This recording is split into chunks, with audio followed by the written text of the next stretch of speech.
ഇന്ന് നമ്മൾ കേൾക്കാൻ പോകുന്ന കഥ ഒരു ദരിദ്രനായ മഹാദേവഭക്തനെക്കുറിച്ചാണ്. മഹാദേവന്റെ ക്ഷേത്രം പണിയാൻ ധനമില്ലാത്തതിനാൽ വർഷങ്ങളെടുത്തു സ്വന്തം മനസ്സിൽ ക്ഷേത്രം പണിത ദരിദ്രനായ ബ്രാഹ്മണന്റെ കഥയാണ് നമ്മൾ ഇന്ന് പറയാൻ പോകുന്നത്. അദ്ദേഹത്തിന്റെ പേരാണ് പൂസലാർ.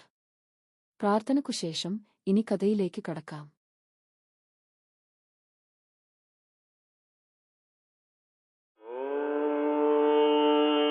നമഃ ശിവായ.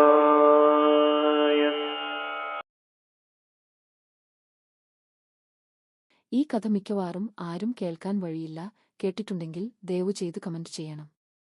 പൂസലാർ നായനാരും മനസ്സിനുള്ളിലെ ക്ഷേത്രവും ഈ പേരിൽ നിന്നും തന്നെ മനസ്സിലാക്കാം ക്ഷേത്രം പണിതത് മനസ്സിലാണെന്ന്. പൂസലാർ ഒരു ദരിദ്രനായ ബ്രാഹ്മണനായിരുന്നു. മഹാദേവനോടുള്ള ഭക്തി കൊണ്ട് അദ്ദേഹത്തിന് ഒരു വലിയ ക്ഷേത്രം പണിയണമെന്ന് അതിയായ ആഗ്രഹമുണ്ടായി. എന്നാൽ അതിനുള്ള സാമ്പത്തിക സഹായം നൽകാൻ ആരും മുന്നോട്ടു വന്നില്ല.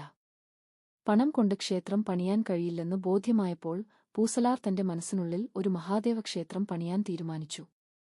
അദ്ദേഹം ധ്യാനത്തിലിരുന്ന് ഓരോ കല്ലും ഓരോ തൂണും മനസ്സുകൊണ്ട് നിർമ്മിച്ചു.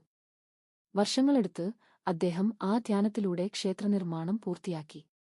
ക്ഷേത്രത്തിലെ പ്രതിഷ്ഠ നടത്താനുള്ള ഒരു ശുഭമുഹൂർത്തവും അദ്ദേഹം മനസ്സിൽ നിശ്ചയിച്ചു. അതേസമയം തന്നെ കാഞ്ചീപുരത്തെ പല്ലവ രാജാവായ രാജസിംഹൻ വലിയ പണം ചിലവാക്കി കല്ലിൽ തീർത്ത മനോഹരമായ ഒരു ശിവക്ഷേത്രം പണിതു. ക്ഷേത്രത്തിന്റെ കുംഭാഭിഷേകം നടത്താൻ രാജാവ് നിശ്ചയിച്ച അതേ ദിവസവും സമയവും തന്നെയാണ് പൂസലാർ തന്റെ മനസ്സിലെ ക്ഷേത്രത്തിനും നിശ്ചയിച്ചിരുന്നത്. കുംഭാഭിഷേകത്തിന്റെ തലേദിവസം മഹാദേവൻ രാജാവിന്റെ സ്വപ്നത്തിൽ പ്രത്യക്ഷപ്പെട്ടു പറഞ്ഞു, രാജാവേ, നാളെ നിന്റെ ക്ഷേത്രത്തിൽ വരാൻ എനിക്ക് സാധിക്കില്ല. തിരുനിന്തവൂരിലെ എന്റെ മറ്റൊരു ഭക്തനായ പൂസലാർ പണിത ക്ഷേത്രത്തിലെ പ്രതിഷ്ഠയ്ക്കായി എനിക്ക് പോകേണ്ടതുണ്ട്. അതിനാൽ നീ നിന്റെ ക്ഷേത്രത്തിലെ ചടങ്ങ് മറ്റൊരു ദിവസത്തേക്ക് മാറ്റിവെക്കുക.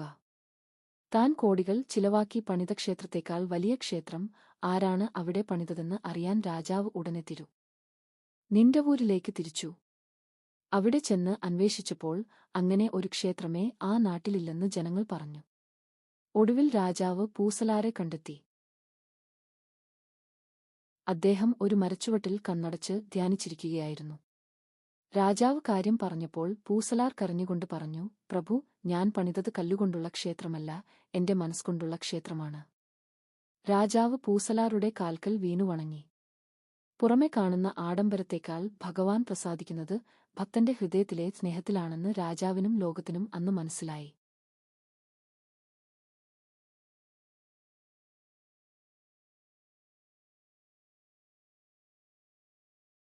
ഈ ചാനൽ ഇതുവരെ സബ്സ്ക്രൈബ് ചെയ്തിട്ടില്ലെങ്കിൽ ദയവായി ചാനൽ സബ്സ്ക്രൈബ് ചെയ്യുക.